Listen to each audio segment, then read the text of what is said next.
Hello my people, my name is Joe and welcome to my channel Not So Average Joe. Today I'm going to be going on to my next trailer. I'm publishing a few trailer reactions now.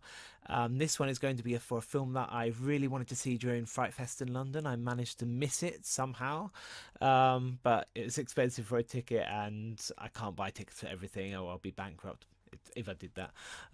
So this is for The Man Who Killed Hitler and the Bigfoot. So it sounds like a B movie, it sounds like a grindhouse movie. It pretty much is from what I can tell. I haven't seen the trailer, so I don't know a lot about it. I just heard rave reviews and people that watched it loved it. It's fun and enjoyable. And I love that from a horror or a horror comedy or some sort of, B movie grindhouse revenge flick. And that's the sort of thing I love watching. It's they tend to be the most enjoyable films for me to watch. They can be really well made, or they might be badly acted and badly filmed. But as long as the writing is good, as long as they keep the audience captivated, that's all that matters to me. I want to be in a cinema and I want everyone to laugh out loud. I want it to be full of people laughing, crying, being scared, jumping. It's that sort of atmosphere, and these are the sorts of films that get that reaction from maybe midnight screenings, and they're the sort of things I like watching and going to see. I love going back to the cinemas and seeing classic B movie films, so and in a way that sort of reminds me of films like Quentin Tarantino, which are more blockbuster versions of the sorts of films that he likes, which are grindhouse or B movies. And yeah, this is what I think. It's a higher budget B movie wannabe. That's what this film seems like. But anyway, The Man Who Killed Hitler and the Bigfoot, it's one of them titles that sounds shite, but I want to see it because I'm interested. It's something that I've never thought of or never heard of before. It's a bit like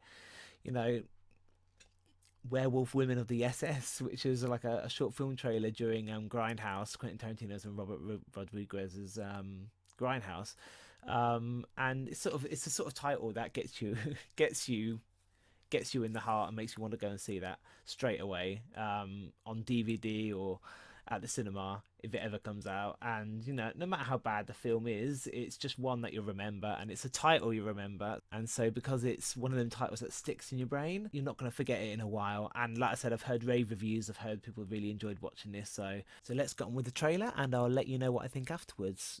You'll probably be able to tell from my reaction, I'm sure. Let's just get on with it. Fright Fest. Ooh. My grandfather used to tell me stories all about this one soldier. As he got older, the stories got stranger. Some I believed, others I love the style and the visual. But it wasn't describing a man. Wallet, keys. It was more like something mythic, legendary. Too right, hardcore. You didn't pull any swords from any stones, did you? But you might have done something. Something bigger, maybe. So how have you been? You look a little tired. What's bothering It's you? gone all hobo with a shotgun. Love it. Things I could have done But definitely higher differently. budget. Regrets. I shot someone during the war. I never wanted that, even if he had it coming. And he did. Too well he did.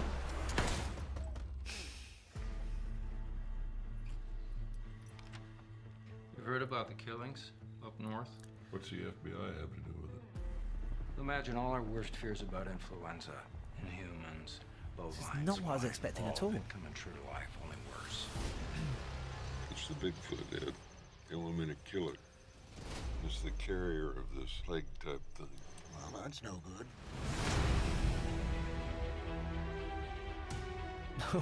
If we cannot contain the beast, if we cannot destroy it and it escapes, it could mean the very end of our world as we know it. You're the last resort.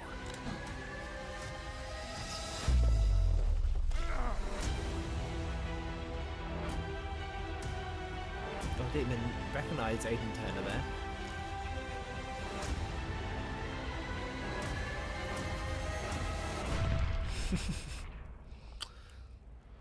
That was not what I was expecting whatsoever. So that was The Man Who Killed Hitler and then the Bigfoot. So interesting, intriguing. Let's start with the obvious, that, you know, the opening scenes just there. Well, that's not the obvious, sorry, but let's just start with the opening scenes.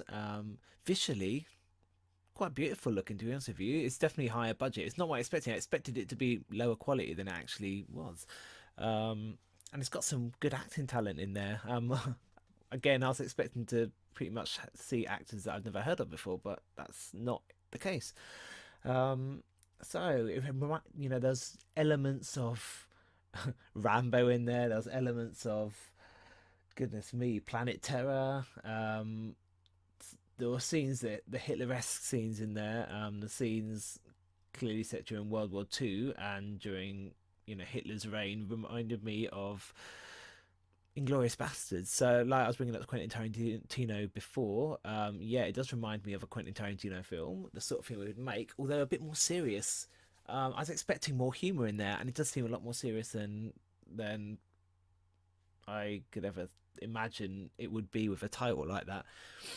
So what is this? Okay, so it's a man who's maybe falling on hard times. He's gone to drink, and he sort of never got over with killing a man who deserved to die, you know, Hitler. And yeah, he definitely deserved to die, but he's never fully got over it. And he's been recruited now to find the Bigfoot and kill the Bigfoot. It could only have been made better if the Hendersons, or at least the matriarch from the Hendersons, turned up from Bigfoot and the Hendersons, or at least the actor who played him. I've forgotten his name now.